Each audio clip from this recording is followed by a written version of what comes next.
নমস্কাৰ প্ৰথমবাৰৰ বাবে এই বিশেষ দিনটোত কেমেৰাৰ মুখামুখি হৈছোঁ ইউটিউব সম্পৰ্কে মোৰ মনৰ কিছু অনুভৱ লৈ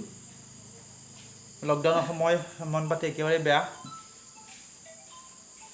সেয়ে ভাবিছোঁ ইউটিউবটো খুচুৰি চাওঁ কিছু মই এনেও ইউটিউবৰ ভক্ত ডিম্পু বৰুৱা বিকাশ চেত্ৰী SGB ডামাৰ গুৰুং ট্ৰেভেলাৰ নয়ন ৰাচনা চাংমাই আদি সকলৰ সফল ইউটিউবাৰসকলৰ মই ভিডিঅ' সদায় চাওঁ ক'ব গ'লে তেনেকৈ ব্যস্ত ৰাখিছোঁ নিজক আৰু বিখ্যাত সাংবাদিক অসমৰ অনুপম দাই NKTVৰ জৰিয়তে গোৱালপাৰাৰ এগৰাকী যুৱকক লৈ আহিছিল যদি মই ভুল কৰা নাই মুস্তাফিজুৰ ৰহমান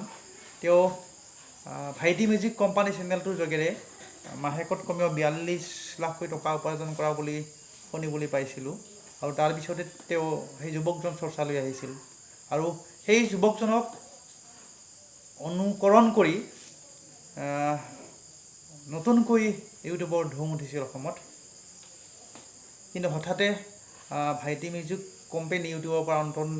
অন্তৰ্ধান হোৱা দেখা গ'ল মই আজি চাইছিলোঁ আজি দেখা নাপালোঁ সেই কথাটোৰ কাৰণে মই আজি হঠাৎ কিনো কৰোঁ বুলি পেলাই মোবাইল কেমেৰাৰ মুখামুখি হৈছোঁ হয়তো তেওঁৰ ইচ্ছাৰ কাৰণে হ'ব পাৰে বা অন্য যি কাৰণতে নহওক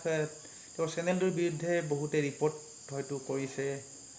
নাইবা তেওঁৰ চেনেলটো ৰিভিউ কৰাৰ কাৰণে সাময়িকভাৱে নোহোৱা হৈ যাব পাৰে ইউটিউবৰ পৰা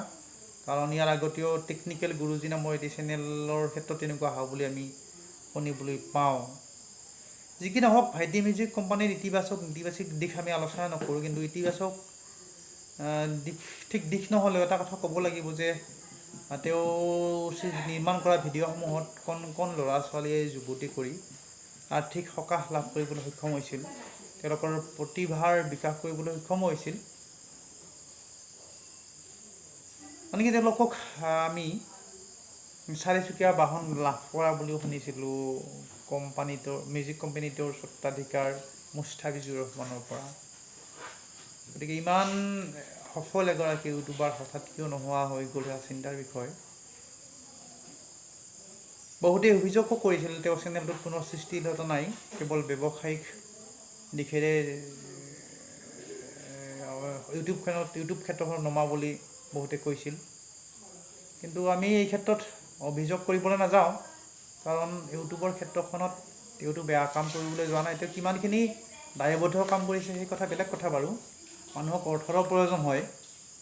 আমি ভাবোঁ মুস্তাফিজুৰ ৰহমানে নিশ্চয় সামাজিক ক্ষেত্ৰতো ভৱিষ্যতে আগবাঢ়িব কাৰণ তেওঁ ইউটিউবৰ যোগেদি বিপুল অৰ্থ উপাৰ্জন কৰিছে হয়তো তেওঁ ভৱিষ্যতে সৃষ্টিশীল কামতো আগবাঢ়িব বুলি আমি আশা কৰোঁ কিন্তু সেয়া যিয়ে নহওক অন্ততঃ অসমৰ যুৱকে যে একো কৰিব নোৱাৰিলেও বহুত কৰিব পাৰে তথাপি কৈছোঁ বাৰু চকুত লগাকৈ বিশেষ একো কৰা নাই যদিও ইউটিউব ক্ষেত্ৰখনত কিন্তু চকুত লগা হৈছে এতিয়া অসংখ্য অসমীয়া যুৱক যুৱতী ইউটিউবৰ ক্ষেত্ৰত নামি পৰিছে বা তেওঁলোকৰ চেনেলসমূহ আমি দেখিবলৈ পাওঁ ইউটিউবত আহিলে গতিকে আমি ভাবোঁ অন্য একো কৰিব নোৱাৰিলেও সকলোৱে ইতিবাচক